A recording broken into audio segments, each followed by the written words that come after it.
Hello everyone, this is David, Fairly Secret Music. Today's video is in response to Mind Over Metal's question, why vinyl? I just discovered Mind Over Metal through Metal Mickey and Dude 1973, Chris.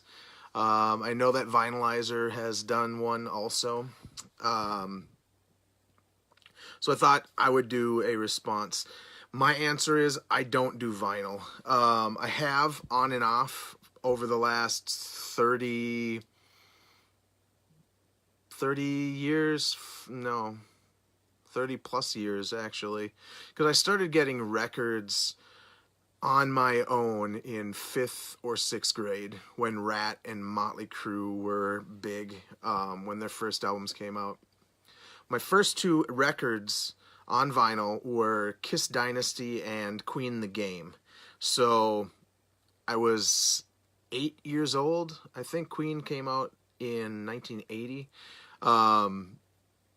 My brother John bought me both of those. So that was a fantastic place to start.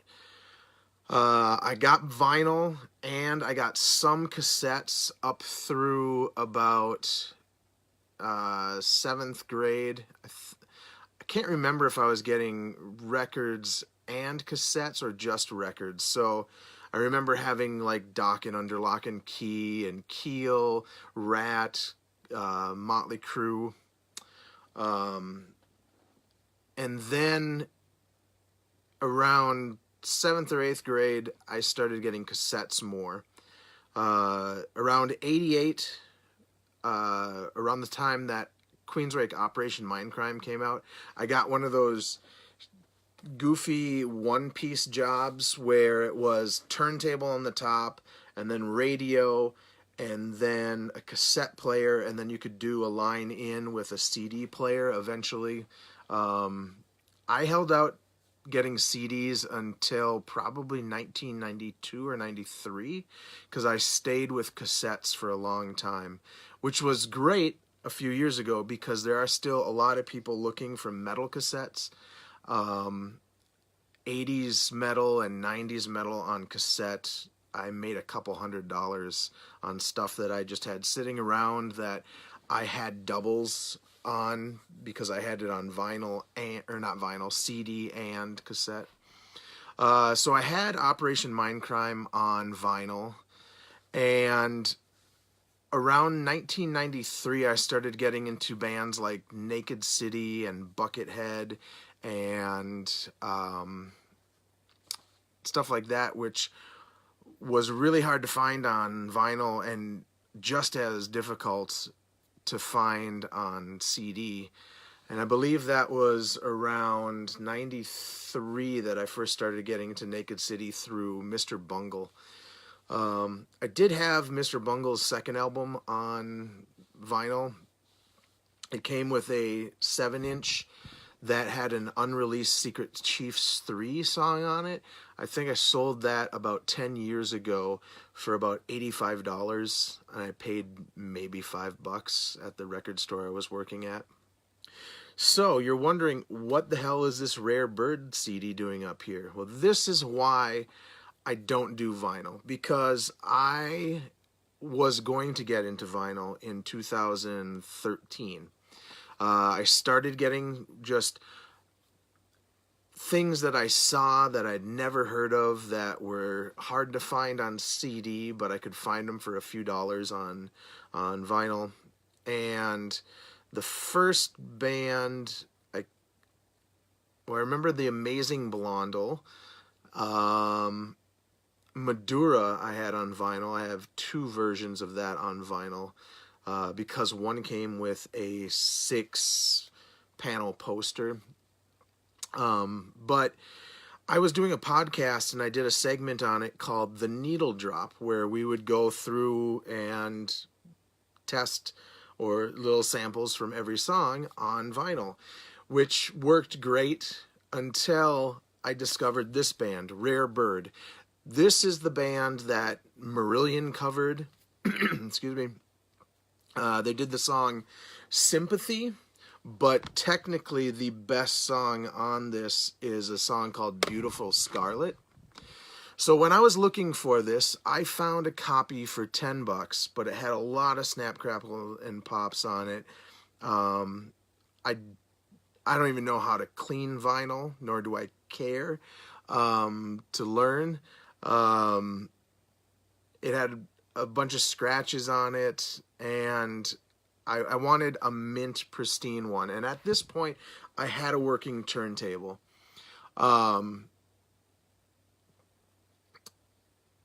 I looked for about 4 months to get this, and I wasn't going to order it because, as you see with vinylizers, record purchases, especially through Amazon, vinyl is so fragile that I don't trust it in the mail. I don't trust people sending that shit. I sold a bunch of My Dying Bride and Tori Amos records for my nephew, who I do music with, and I would package those things in the vinyl thing, the shippers, and then I would put that in a larger box with padding all around it, so if anything happened to it, the outer box would get the damage and the inner box would still be protecting the vinyl. And I've seen packages that people have opened on YouTube, and nobody knows how to package vinyl. They're all a bunch of dumbasses. So I would never be able to order things. So I finally found this in a good copy at a record show, and it was $35. And I already knew about this version, and I just wanted to just check that last record show before I decided. Now, this is the esoteric version. It's been remastered. It has 2 bonus tracks and liner notes, and I got this for $17, and the vinyl would have been $35. At that point, I decided I kind of give up on vinyl because I already had tons of CDs, and I'm nearing the 4,000 mark soon. I think I'm, God, what am I? Probably about 100 away from that. Let me see. I'm at 3872 right now, so so that is the reason why I don't do vinyl. Also, the new reason, that was the original reason why I don't do vinyl and decided to get rid of a bunch. I sold about 3-4 feet of vinyl about 10 years ago, maybe 11 years ago. I recently sold about 33 records to a friend.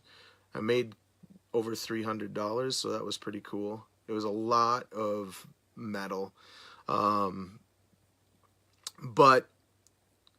the newest reason why I don't do vinyl is my turntable had one of those switches where it would play the record.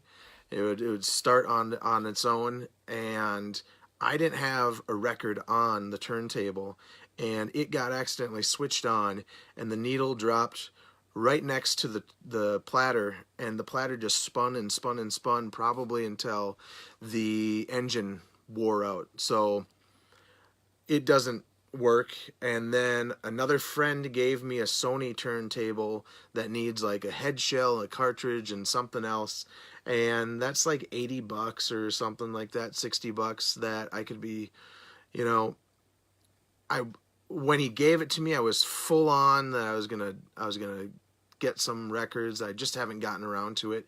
If I do ever get into vinyl, it'll be stuff that is so expensive on CD that it's just cheaper to get on record, or things that are just fairly cheap.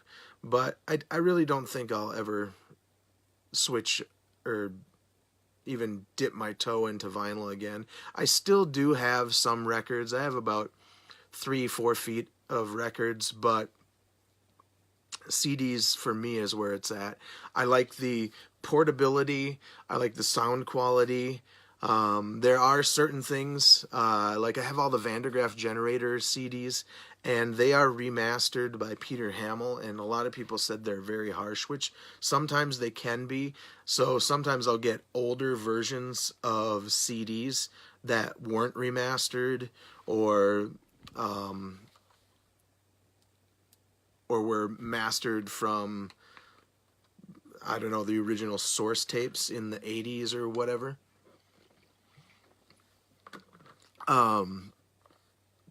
But yeah, CDs is where it's at for me. I cannot listen to a record in my car. That would be the craziest thing. They're easy to bring to work. I can listen to them while I'm mowing the lawn. Today's lawn mowing was Cyclone Temple. If you want some good thrash, Cyclone Temple.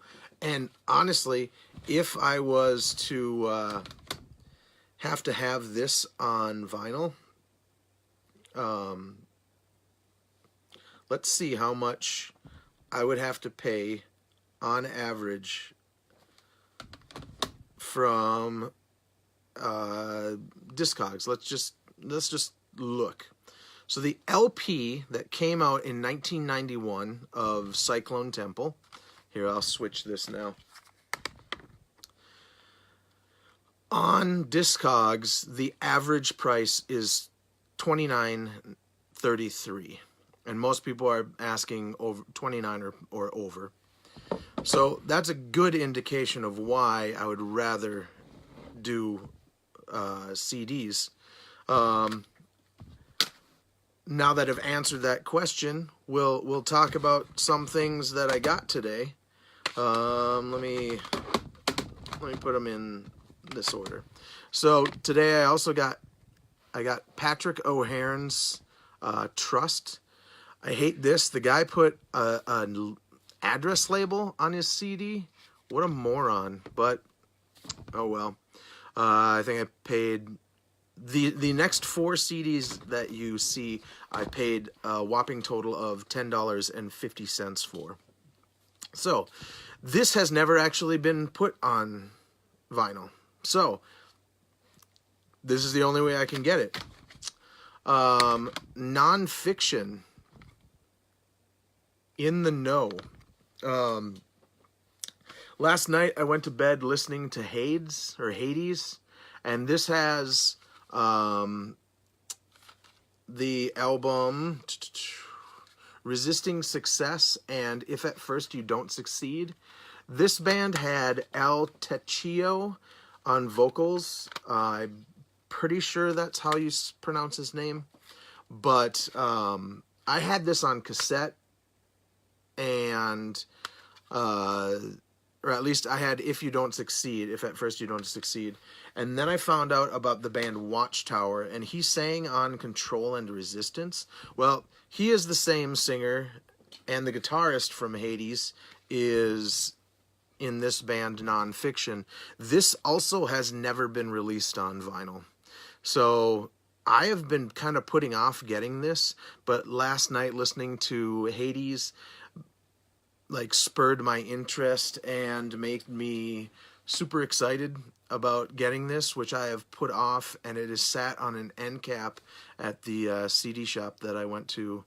It was $3.95.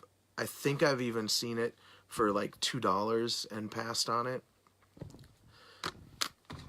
I also completed, well, no, I have like 1 or 2 more to get all the Roots CDs. This is The Tipping Point. And if I were to get this on vinyl, it would, I think the cheapest version that I saw, or at least the average price it sold on Discogs, was $36 or something like that. Yeah. I paid probably less than $3 for this. The new Primordial.